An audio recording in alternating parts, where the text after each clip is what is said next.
mistakes, but the out that they have for that is that God didn't really do it. The Babylonians did it, and God just kind of abandoned them because the Babylonians did it. They're still allowing for it. No, it's bogus. It's bogus. But remember, you're not dealing with people who are looking for really answers. They're looking for rationalization. So, but it works for some people. God is not just. We've got arbitrary and capricious punishment. We've got double standards. There's a lot of interesting double standards in the Bible. My favorite one is Exodus chapter 32. You remember when the Jews made the golden calf, and Charlton Heston comes down from the mountain and the earth swallows him up and everything. Okay, that's according to Old Testament law. If you commit idolatry, then you die. It's as simple as that. Who made the calf? Aaron. What happened to him? Nothing. Nothing happened. He was the ringleader of the whole thing. Nothing happened to him.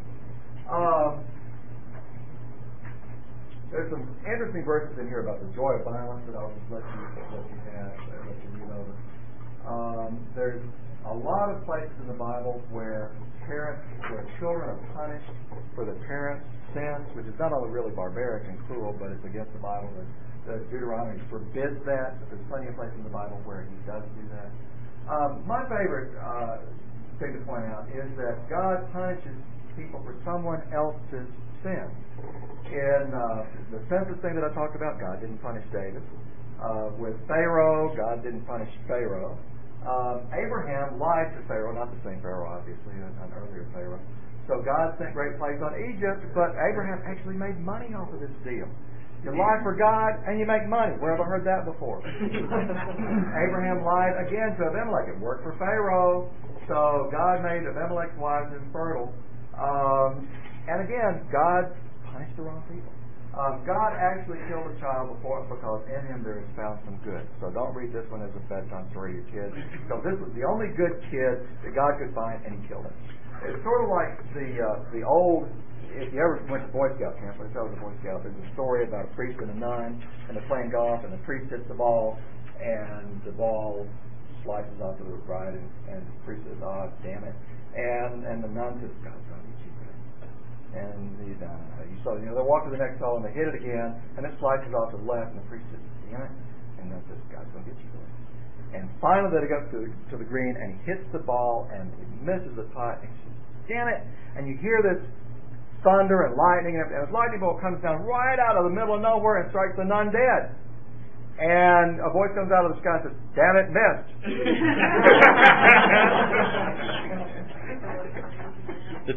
The Abraham references there, that's when he, just to make sure I got mine right, that's when he told the Pharaoh and the guy that Sarah was his sister, not his wife, right? Yes, and in fact, Sarah was his sister. She was his half-sister, but she was also his wife. And it was not that unusual in those days. So pardon? Technically.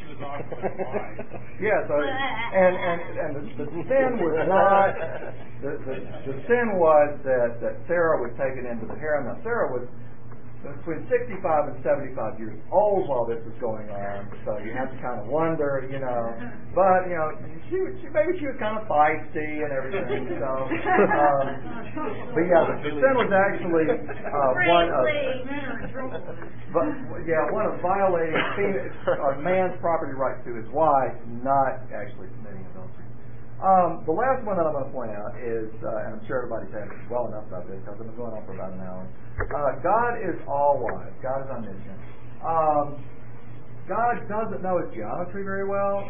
The devil took Jesus up to a high mountain and showed him all the kingdoms of the world in a moment of time.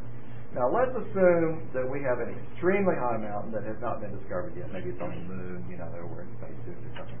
How high would this mountain have to be able to see China, Japan, India, Rome, North America, the Inca, and South America, the Mayan Empire, all at the same time? How high would that mountain have to be? Can't do it, right? Why? Can't sphere. Earth is sphere. Okay, so God's not very good at geometry. He was okay. He had him rolling up alone.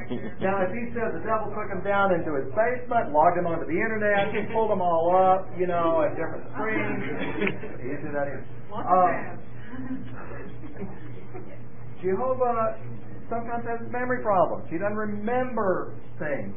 In Exodus chapter 6, verse 3, he says, I appeared to Abraham, Isaac, and Jacob by the name God Almighty, but by the name Yahweh, the Lord, which is usually translated the Lord or Jehovah. In the Bible, I was not known to them. If you look at the Hebrew, Abraham and Isaac and Jacob all called Yahweh by his name. Abraham even named a place after him in the book of Genesis. But God says, I didn't say anything to them about Yahweh. I was always El Shaddai or Elohim or something. Jesus made a mistake about Old Testament knowledge. Jesus says no prophet is accepted in his own country. That's not true. Deborah is called a prophet, and Samuel is called a prophet, and they were very widely supported in the Old Testament. False prophecies.